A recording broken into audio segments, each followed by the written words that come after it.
Hi, my name is Jaleesa Fatorma, and I am presenting my adaptation speech on my research paper titled The Story Analysis of The Story of the Hour by Chopin. This research paper is for those who have read this story before and would like to discover the various different lenses that are present within this text. It is also for those who have not read the story before and would like to be aware of the different lenses that are present within the text as well. When I was writing my research paper, I wanted to convey a text analysis pertaining to the societal atmosphere, the economic atmosphere, and the political atmosphere to reveal how this story depicts a direct reflection of the time period in which it was created. This story was published in 1984, which is the 19th century. A quick summary about the story of the hour by Chopin starts with the main characters, Mrs. Louise Millard and Mr. Bentley Millard. Mrs. L. Millard has recently became a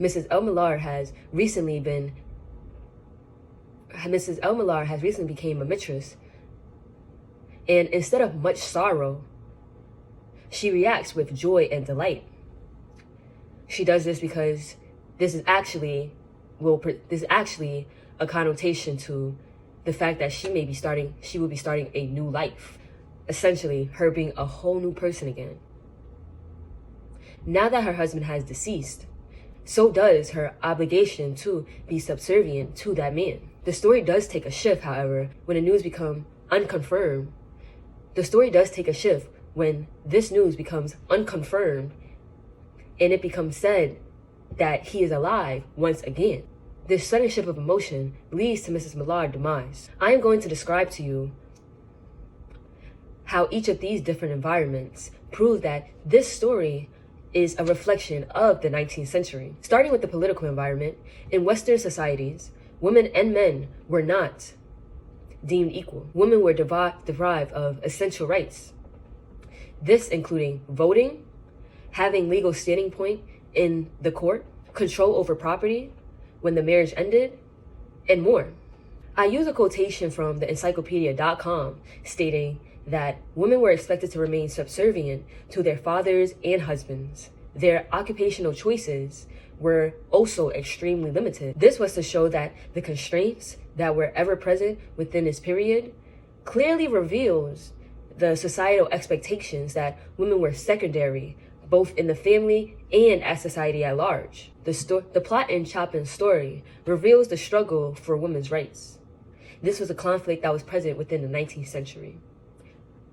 Concerning the societal environment, similarly, this is related to the societal environment. Concerning the societal environment within the 19th century, for discussing this environment, we'll have to take a deep dive into the social norms that were present within the 19th century.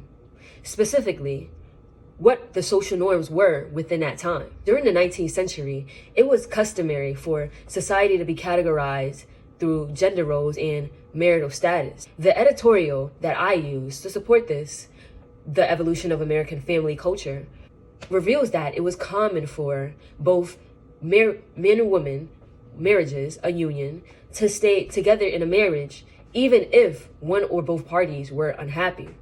It states, if two people were unhappy in a marriage, they sometimes decided to quietly separate.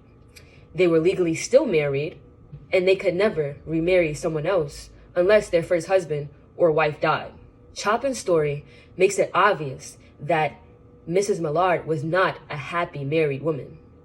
Let's be real. Who shouts in joy over someone's death? There must have been such a barrier or restriction on her. As mentioned previously, the woman in the 19th century was obligated to be subservient to the man, and they weren't allowed to do many other things. She understood that her husband being gone was her chance to experience freedom, as she was not going to be bound by her marriage no more.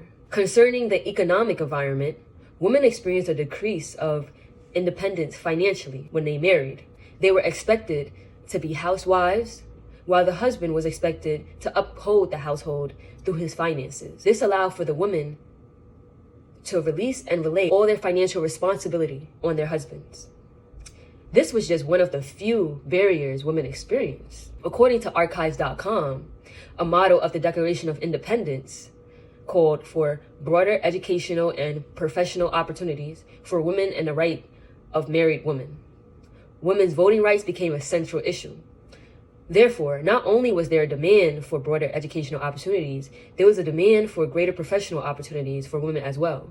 One of these including married women to have the right to have control over their earnings and property as well.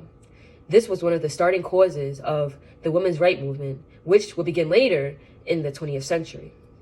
This was my analysis of the short story, The Story of the Hour by Chopin. Through the use of the plot, I was able to interpret how the political, societal, and economical environment is a reflection of the 19th century, which is where the story has taken place.